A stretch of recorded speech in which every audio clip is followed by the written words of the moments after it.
Soomaaliya waxay diyaar u tahay waddan walba oo caalamka ah inay la jaanqaado oo ay la saaxiibto oo aan naloo tilmaamin waddankaan la saaxiibi lahayn. nabad idil ahaantiinba daawadayaal meel kastoo aad joogtaan maanta waxaa halkan idinkugu soo gudbinaynaa wararka sheegaya in Soomaaliya ay ciidamo u dirayso dalka Liibiya si ay u caawiyaan kuwa Turkiga ee halkaasi ku sugan. hase ahaatee intaynaan u guda gelin haddii aad channelkan ku cusub tahay fadlan subscribe saar si aad mar walba noola socotid.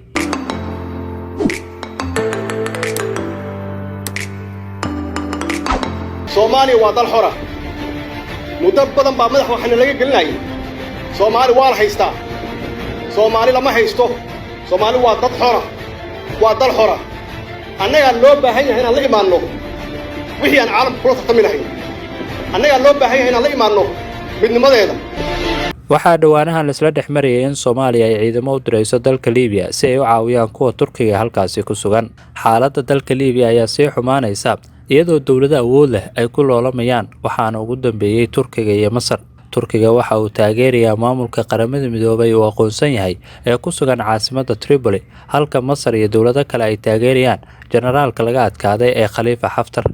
baarlamaanka dalka Masar ayaa sidoo kale isku raacay in militariga dalkooda ay gudaha u gali karaan Liibiya iyagoo taageeraya qabiilada degan xuduudda dhanka Liibiya. dawlado ay ka mid tahay Algeria ayaa ka digaya dhibaatada ka dhalan karta in hub la siiyo qabiilo iska soo horjeeda, taasoo uu sheegay inay abuuri karto Soomaaliyada cusub.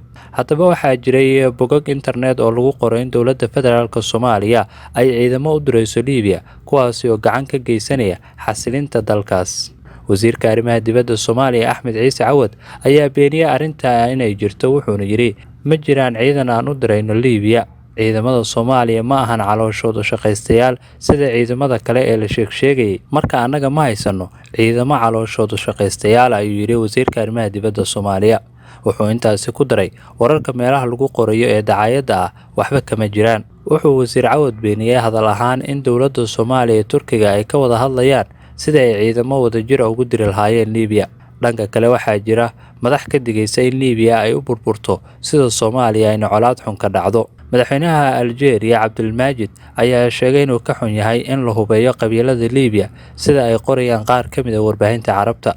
waxa uu madaxweynaha Algeria sheegay in arrintaasi ay sii xumeyn doonto xaaladda Liibiya ayna abuuri doonto mid la mid ah dhibaatada Soomaaliya ka taagan sida lagu qoray warbaahinta Middle East Monitor. madaxweynaha Algeria ayaa sheegay in dalkiisa uu hayo xal fiican oo lagu soo afjaraya qalaasaha Liibiya.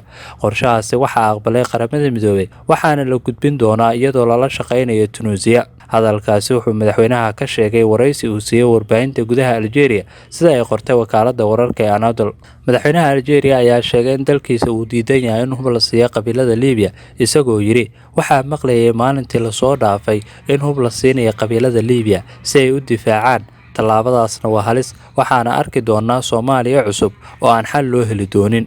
sidoo kale wasiirka arrimaha dibadda Algeria ayaa muujiyay sida dalkiisa ay uga go'an tahay sidii xal waara looga gaari lahaa qalalaasaha Liibiya iyadoo loo marayo wadahadallada lana dhowrayo madax bannaanida iyo weliba sharafta dalkaas. wasiirka arrimaha dibadda Algeria wuxuu sheegay in Algeria ay filayso in sida ugu dhaqsiyaha badan loo soo celiyo xasiloonidii dalka Liibiya iyadoo shacabka Liibiya ay u madax bannaan yihiin go'aankooda. Turkiga iyo Masar ma ku dagaalami karaan dalka Liibiya? Fawaz Al-Hamuri oo ka tirsan wargeyska laga leeyahay Jordan ee Al-Ray wuxuu aaminsan yahay in shacabka Liibiya aysan ka badbaadaynin faragelinta aan sharciga ahayn ee lagu hayo dhulkooda, dhaqaalahooda, amnigooda iyo rabitaankooda ku saabsan in xasilooni iyo nabad ay helaan, lagana gudbo dhibaatada iyo colaadda gudaha dalkooda ay ka wadaan ururka la baxay khilaafka Islaamka iyo maleeshiyaadka kale ee dalkooda la geeyay. maamulka dalkaasi waxay sheegayaan in furaha nabadda ee Liibiya aysan ahayn saliidda iyo shidaalka iyo faragelinta arrimaha gudaha ee dalkaasi lagu hayo iyo xaaladda ay wajahayaan shacabka. sharciyada dowladnimo ee Liibiya, baarlamaanka iyo maamulka guud oo eegaya danaha dalka waa furaha dhabta ah ee maamulidda waddanka iyo ilaalinta badqabka shacabka. in faragelin dibadda ah lagu sameeyo Liibiya ma ahan arrin sharci ah, sababtoo waxay noqon kartaa dagaal cusub oo sii xumeynaysa dhibaatada hadda taagan, burburna u geysata dalka Liibiya. waxay taas fursad u noqonaysaa baabi'in in dibadda kaga timaado iyo boob loo geysto shacabka Liibiya oo haddaba uu khasaare soo gaaray kana barakacay guryahooda, ayuu yiri Al-Hamuri. wargeyska Al-Qudus Al-Carabi wuxuu dhankiisa qoray kadib markii Aqila Saalex madaxa baarlamaanka Tobruk uu soo saaray qoraal uu ciidamada Masar kaga dalbanayo in faragelin ay ku sameeyaan dalkiisa. Waxay warbaahinta Masar sheegeen in wafdi ka socday Benghazi ay gaareen Qaahira. wafdigaasi oo ka koobnaa golaha culimada iyo qabaa'ilada qaar ee Liibiya ayaa la kulmay madaxweynaha Masar Cabdilfataax al-Siisi. wargeyska ayaa lagu xusay in haddii qoraalka kore ujeedkiisu yahay in Masar kaalin sharciya laga siiyo Liibiya, haddaba golahaasi waxaa ka hartay 35 xubnood oo keliya, go'aankiisana ma noqonayo mid sharci ah oo loo dhan yahay. waxaa jiray xiriir wanaagsan oo ka dhaxeeya qabaa'ilada Carabta ee degan labada dhinac ee xuduudda ee Liibiya iyo Masar, balse dad badan waxay shaki gelinayaan kaalinta Masar ee qabaa'ilada kula heshiinayso si ciidankeeda u galaan gudaha Liibiya. Inkastoo aysan jirin sharciyad uu haysto aqalka wakiilada ee Tobruk, haddana waxay taagan yihiin matalaadda casriga ee Liibiya. haddana madaxdooda waxay kuraasta u haystaan keliya in si dimuqraadi ah lagu doortay, balse ma ogolaan karaan in faragelin shisheeye ay sharci ka dhigaan, sida uu qoray wargeyska Al-Qudus Al-Carabi. duulaan miyaa oga yimid dibadda Liibiya? Akram Al-Qasaas oo ka tirsan wargeyska Al-Yawm Al-Sabiya ee Masar ka soo baxa ayaa sheegay in Masar ay horey u xaqiijisay inaysan ogolayn in faragelin iyo duulaan shisheeye lagu qaado Liibiya, maamulkeeda, dhaqaalaheeda iyo shacabkeeda intaba, balse danaha maleeshiyaadka ay taageerayso oo meesha ka baxaya iyo faragelinta tooska ee Turkiga ayaa wax ka bedelaya qariirada awoodda iyo dhaqaalaha, kuwaasi oo sababay sii kala fogaansho dheer. Al-Qasaas wuxuu intaasi ku daray Masar waxay filaysay inay sii socon doonaan wixii dhacayay sanadihii la soo dhaafay. Hadda inkastoo aysan rabin faragelin iyo daandaansi, waxaa weli ka go'an difaaca danaheeda amniga qaranka, wayna fahamsan tahay muhiimadda ay arrintaasi u leedahay Liibiya. haddii kooxaha taageersan Turkiga ay sii wadaan duulaanka ayna ka gudbaan qadka cas, inkastoo aan la filayn taas, Masar waxay ku khasbanaanaysaa inay difaacdo danaha la xiriira amnigeeda qaranka. xaaladda Liibiya waxay hadda gacanta u gashay Turkiga iyo Masar oo loolamaya. labada dalal waxay kala noqdeen kuwo go'aanadooda u kala gaara bariga iyo galbeedka, ayuu yiri Cubayd Ar-Raqiiq oo ah saxafi u dhashay Liibiya. wuxuu intaasi ku daray, waxaan filayaa inuusan jiri doonin isku dhac milatari oo labada dhinac Turkiga iyo Masar ku dhex mara Sirta iyo weliba Al-Jafra, balse warbaahinta ayaa sii buunbuuninaysa iyagoo doonaya inay eegaan aragtida shacabka Liibiya iyo haddii ay aqbali karaan waxay u qorsheeyeen dad kale oo ajaanib ah oo faragelinaya arrimaha Liibiya. wuxuu tilmaamay saxafigan inuu aaminsan yahay in Ruushka, Mareykanka iyo dalal kale ay isku raaceen hadda in magaalada Sirta ay tahay magaalo dhexdhexaad ah oo ciidamada labada dhinac aysan gacanta ku haynin, iyo in Xaftar uu aqbalo inuu ka fogaado magaaladaasi isagoo ku bedelanaya in loo ogolaado in ciidankiisa ay kusii sugnaadaan saldhigga ciidamada cirka ee Al-Jafra.